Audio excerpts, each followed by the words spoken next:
नमस्कार दोस्तों, आज हम बात करने जा रहे हैं एक ऐसी कहानी के बारे में जिसमें माँ काली को गुरु गोरखनाथ ने अपने पेट में कैद कर लिया था। तो आइए जानते हैं इस पूरी कहानी को।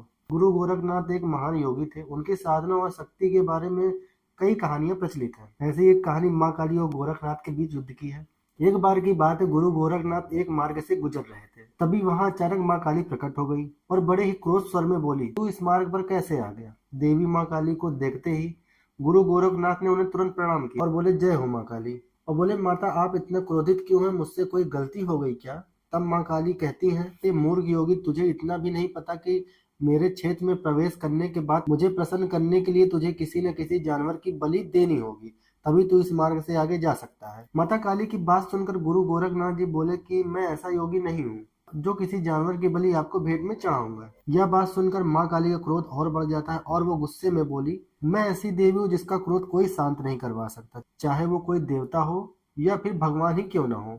मैंने बड़े बड़े दानवों असुरों का संहार किया है, इसलिए अब तुझे भी मेरे क्रोध से कोई नहीं बचा सकता। माता काली की बातें सुनकर गुरु गोरखनाथ को क्रोध आ जाता है और उन्होंने कहा, माता आप अपनी शक्तियों पर ऐसे अभिमान न करें। जिसके कुछ देर बाद माता काली ने अपना विकराल रूप ले लिया और गुरु गोरखनाथ ने भी अपनी दिव्य शक्तियों का उपयोग किया। फिर दोनों के बीच भीषण युद्ध होने लगा और दोनों ही अपनी शक्तियों का प्रदर्शन करने लगे। यह भयानक युद्ध रुकने का नाम नहीं ले रहा था। कुछ समय बाद माँ काली ने अपना विशालकाय रूप ले लिया और गोरखनाथ पर प्रहार करना शुरू कर दिया, लेकिन गोरखनाथ भी अपने दिव्य शक्तियों से अपना रूप विशालकाय कर लिया। फिर माता समझ गई कि यह कोई साधारण साधु नहीं है और माँ काली अपने वास्तविक रूप में आ गई और उन्होंने एक नरभक्षी मक्खी का रूप धारण करके गोरखनाथ के शरीर में प्रवेश कर लिया। फिर देवी काली ने धीरे धीरे उनके शरीर को अंदर से खाना शुरू कर दिया, जिसकी पीड़ा असहनीय थी। फिर गुरु गोरखनाथ ने भगवान शिव की स्तुति करना शुरू कर दिया और धीरे धीरे अपने अंदर अग्नि जलाने लगे, जिस अग्नि के प्रकोप से माता काली का शरीर जलने लगा। जिस पर माता काली ने अपनी क्षमा की गुहार लगाने लगी और उन्होंने श्री गोरखनाथ से माफी मांगी और बोली,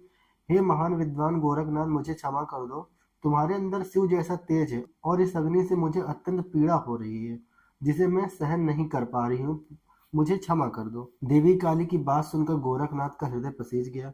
उन्होंने माता से कहा, देवी मैं आपको छोड़ दूंगा, परंतु आपको मेरी कुछ शर्तें माननी होंगी। फिर माता काली ने कहा कि मुझे सभी शर्तें स्वीकार हैं, मुझे इस अग्नि के चक्र से पहले बाहर निकालो। फिर गोरखनाथ ने कहा कि मेरी पहली शर्त है कि आप अपने भक्तों को किसी भी जानवर की बलि देने के लिए नहीं कहेंगी और वे सच्चे मन से जो भी आपको भेंट करेंगे आप उसको स्वीकार करेंगी। दूसरी शर्त यह है कि आप अपने भक्तों में किसी भी प्रकार का कोई भेदभाव नहीं करेंगी, आपके लिए सभी भक्त सामान्य होंगे।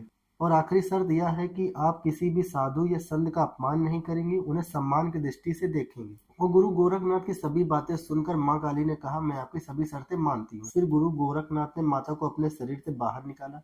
बाहर आने के बाद माता काली ने उनको अपनी इस दुर्व्यवहार के लिए क्षमा मांगा। फिर गुरु गोरखनाथ माता को प्रणाम कर अपने शिष्यों के साथ वहां से चले गए। तो दोस्तों आज की वीडियो में इतना ही। उम्मीद करते हैं आपको ये कहानी अच्छी लगी होगी। तो वीडियो को लाइक और चैनल को सब्सक्राइब करना ना भूलें। मिलते हैं नेक्स्ट वीडियो में। माँ काली का आशीर्वाद आप पर बना रहे। जय माँ काली, हर हर महादेव।